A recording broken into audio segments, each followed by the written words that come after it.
Shalom buat kita semuanya. Firman Tuhan untuk kita hari ini dari Zakaria pasal 8. Keselamatan bagi Israel. Datanglah firman Tuhan semesta alam, bunyinya. Beginilah firman Tuhan semesta alam. Aku berusaha untuk Sion dengan kegiatan yang besar dan dengan kehangatan amarah yang besar. Beginilah firman Tuhan. Aku akan kembali ke Sion dan akan diam di tengah-tengah Yerusalem. Yerusalem akan disebut kota setia, dan gunung Tuhan semesta alam akan disebut gunung kudus.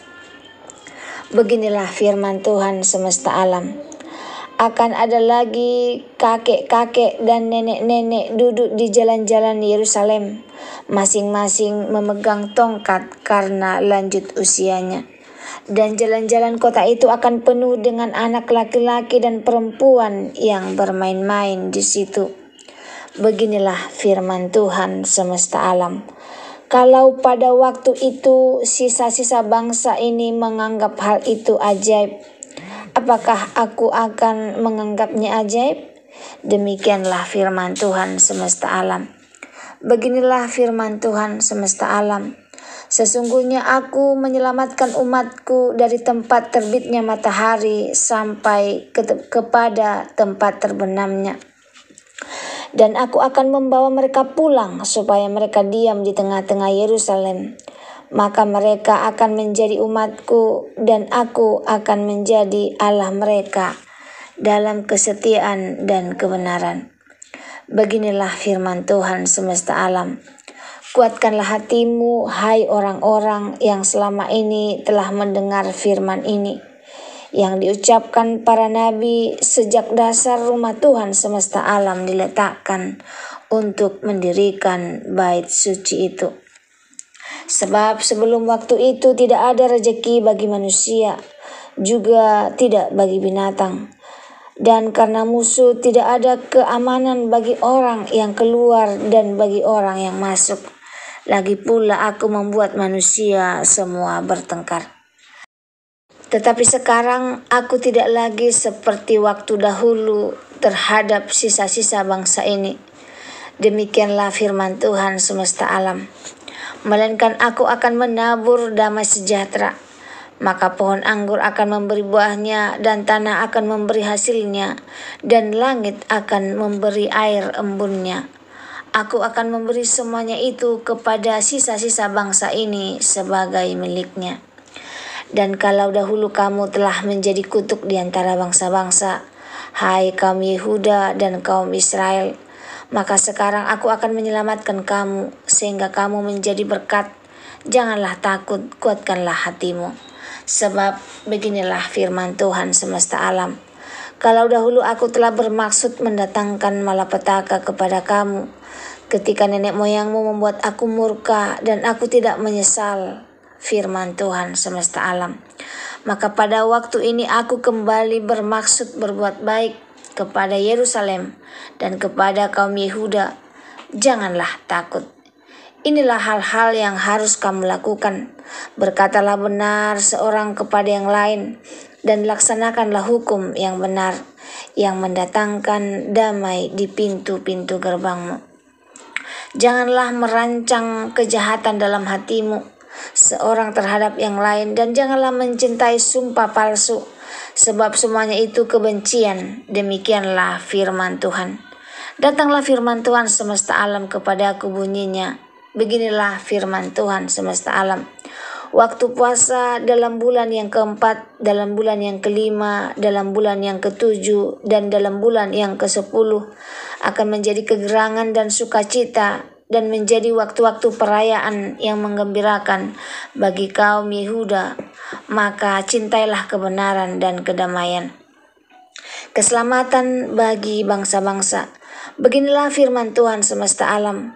Masih akan datang lagi bangsa-bangsa dan penduduk banyak kota, dan penduduk kota yang satu akan pergi kepada penduduk kota yang lain, mengatakan, mari kita pergi untuk melunakkan hati Tuhan dan mencari Tuhan semesta alam. Kami pun akan pergi. Jadi banyak bangsa dan suku-suku bangsa yang kuat akan datang mencari Tuhan semesta alam di Yerusalem dan melunakkan hati Tuhan. Beginilah firman Tuhan semesta alam. Pada waktu itu 10 orang dari berbagai-bagai bangsa dan bahasa akan memegang kuat-kuat puncak jubah seorang Yahudi dengan berkata, "Kami mau pergi menyertai kamu, sebab telah kami dengar bahwa Allah menyertai kamu."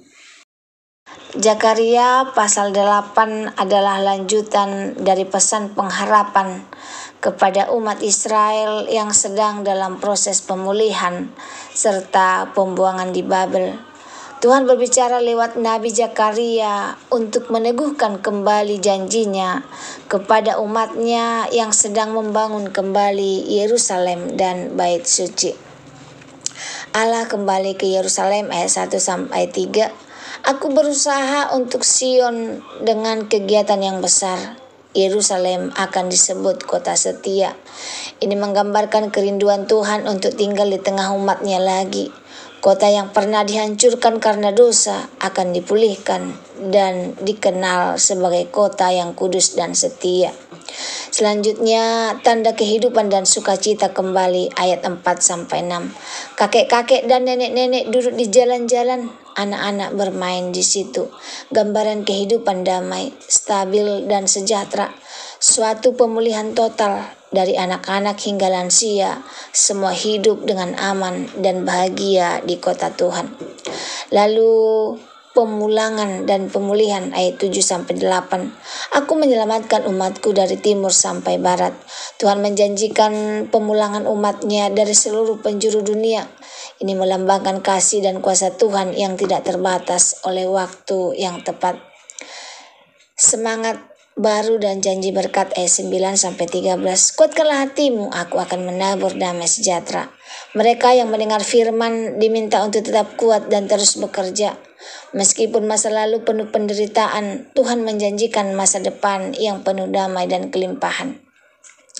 Lanjutnya ayat 14-17, hidup baru, etika baru. Berkatalah benar, laksanakan hukum yang benar. Pemulihan rohani juga menuntut pertobatan nyata. Tuhan memanggil umatnya untuk hidup dalam kejujuran, keadilan dan kasih. Pemulihan bukan sekedar fisik, tetapi juga moral dan rohani. Selanjutnya ayat 18-19, puasa menjadi pesta. Waktu puasa akan menjadi kegerangan. Hari-hari berkabung diubah menjadi hari-hari sukacita. Ini lambang pengampunan dan pemulihan total dari Tuhan. Ayat 20-23, bangsa-bangsa akan datang kepada Tuhan. 10 orang dari berbagai bangsa akan memegang puncak jubah seorang Yahudi. Inilah nubuatan akan datangnya bangsa-bangsa kepada Tuhan. Gambaran penginjilan dan masuknya bangsa-bangsa ke dalam perjanjian Allah. Sebuah bayangan akan datang Mesias dan kerajaan Allah. Renungannya untuk kita hari ini, Tuhan tidak pernah lupa umatnya. Bahkan setelah pembuangan, Tuhan tetap punya rencana pemulihan. Dia tidak meninggalkan kita dalam kehancuran, melainkan berjanji akan membangkitkan harapan. Selanjutnya pemulihan Tuhan menjangkau semua aspek, dari kota, masyarakat, ekonomi, spiritualitas, hingga relasi antara bangsa.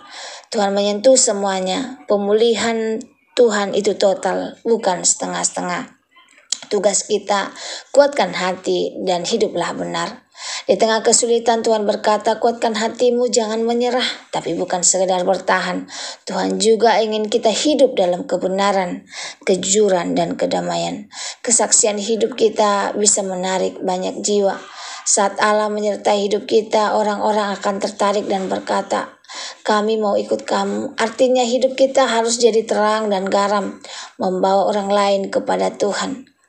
Apa yang bisa kita lakukan saat ini? Yang pertama, periksa motivasi ibadah kita. Apakah karena kasih kepada Tuhan atau sekedar kebiasaan?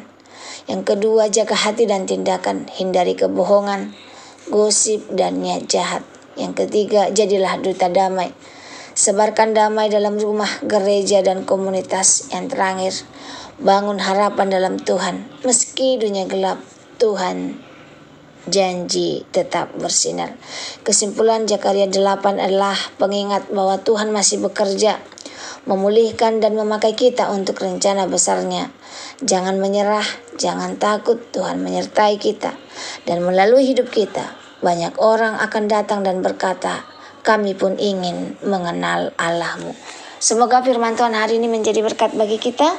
Terima kasih, Tuhan Yesus memberkati. Shalom.